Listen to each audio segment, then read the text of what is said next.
আজকের রেসিপি মেথি মাটন। এই রান্নার বিশেষ উপকরণ মেথি একটা বিশেষ সময় প্রয়োগ করতে হয় এবং অপূর্ব স্বাদ হয়।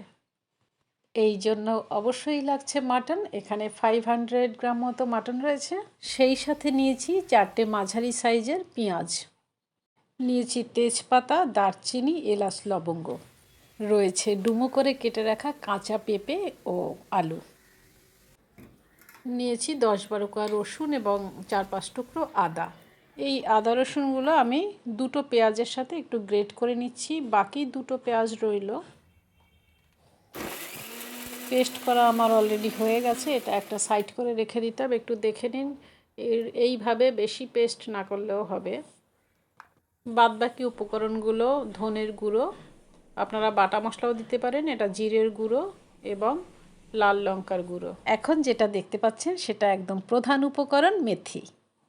লাগছে টক দই। টক দইটাকে ম্যারিনেশনের জন্য মাংসের সাথে মাখিয়ে রাখছি ঘন্টাখানেক।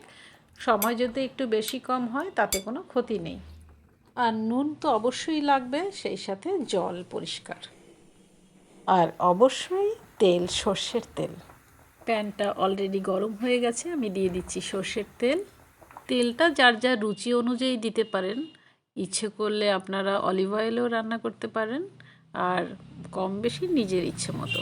তেল গরম হয়ে গেছে, কিছুটা মেথি এখানে ফোড়ন দিয়ে দিচ্ছি, আর বাকি মেথি রেখে দিয়েছি অন্যভাবে ব্যবহার করার জন্য।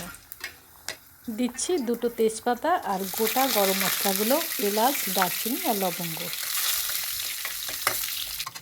4টে প্রথমে পেঁয়াজ নিয়েছিলাম, তো সেই দুটো পেঁয়াজ যে আদা রসুনের সাথে গ্রেট করেছি, আর বাকি দুটো কুচিয়ে কেটে নিয়েছি, সেইগুলোই এখন দিয়ে দিচ্ছি। সামান্য একটু নুন দিয়ে দিচ্ছি, কারণ তাতে পেঁয়াজটা পুড়ে যাবে না। দিয়ে দিচ্ছি ম্যারিনেট করা সেই মাটনটা। এখন দিয়ে দিচ্ছি পেস্ট করে রাখা আদা রসুন আর পেঁয়াজ। এখন এই পুরো ব্যাপারটাকে একটু ভালো করে উল্টে পাল্টে বেশ খানিকক্ষণ কষাতে হবে। হলুদের গুঁড়ো দিতে তো ভুলেই গেছিলাম, দিয়ে দিচ্ছি হলুদ গুঁড়ো, লাল লঙ্কার পাউডার। যে যেরকম ঝাল খান দিতে পারেন, কোনো ক্ষতি নেই, তবে মাংসের ঝালটা একটু বেশি লাগে। এইবার দিচ্ছি জিরের গুঁড়ো, সেই সাথে অ্যাড করছি ধনে গুঁড়ো। এখন সবগুলোকে একটু বন্ধুত্ব করিয়ে দিচ্ছি। এইদিকে মাটনটা হতে থাক, আর বাকি ওভেনটায় আমি সেরে নিচ্ছি আর একটা গুরুত্বপূর্ণ কাজ। সেটা হচ্ছে একটা শুকনো জায়গায় 2 চামচ মতো মেথি একটুখানি টেলে নিতে হবে। খেয়াল রাখতে হবে যাতে পুড়ে না যায়, তাহলে কিন্তু বিস্বাদ লাগবে, তেতো লাগবে। মেথিটা হয়ে গেছে, নামিয়ে নিচ্ছি। একদম ঠিক হয়েছে, খুব সুন্দর। মেথি তো নামিয়ে রাখলাম, এবারে আর একটা কাজ বাকি রয়েছে। এই দিকের ওভেনটাতেই সেরে নিচ্ছি।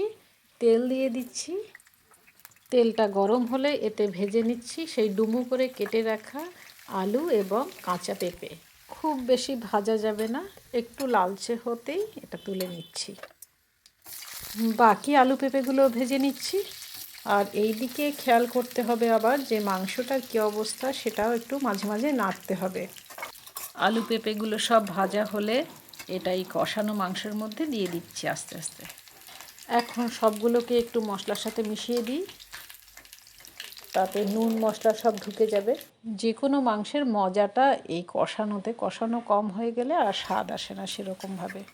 মাটনের ক্ষেত্রে প্রেসার কুকার ব্যবহার করলে খুব ভালো সেদ্ধ হয়, মাংসটা নরম হয় এবং তাড়াতাড়িও হয়। তাই আমি একটা প্রেসার কুকারে দিয়ে দিচ্ছি এগুলো। আর পাশের ওভেনটাতে আমি রেখেছিলাম একটু গরম জল, তো গরম জলটা ঢেলে দিচ্ছি, তাতে মাংস একদমই শিটে হবে না।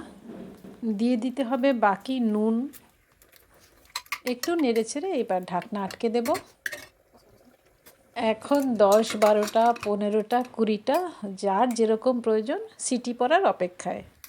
আর 10-12টা সিটি দিয়ে একবার চেক করে নেবেন ঠান্ডা হলে যে হয়েছে কিনা, নইলে আবার চাপিয়ে দেবেন, আবার কয়েকটা সিটি দিয়ে নামিয়ে নেবেন এইভাবে। না, এখনও কিন্তু পুরোপুরি রান্না শেষ হয়ে যায়নি। রান্নার আসল মজাটা এখানেই। এটা একটা কড়াইয়ে নামিয়ে নিলাম, দিয়ে দিচ্ছি একটু চিনি, দিচ্ছি গরম মশলার গুঁড়ো,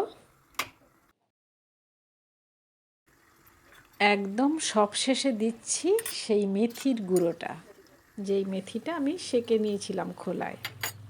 এখন একটু নেড়েচেড়ে মিনিট 2 ফুটতে দিতে হবে, যাতে সব মশলাগুলো মাংসের সাথে ভালোভাবে মিশে যায়। হয়ে গেছে আজকের মেথি মাটন, একদম পরিবেশনের জন্য রেডি। রুটি, পরোটা, পোলাও বা ভাতের সাথে যেমন খুশি খেতে পারেন।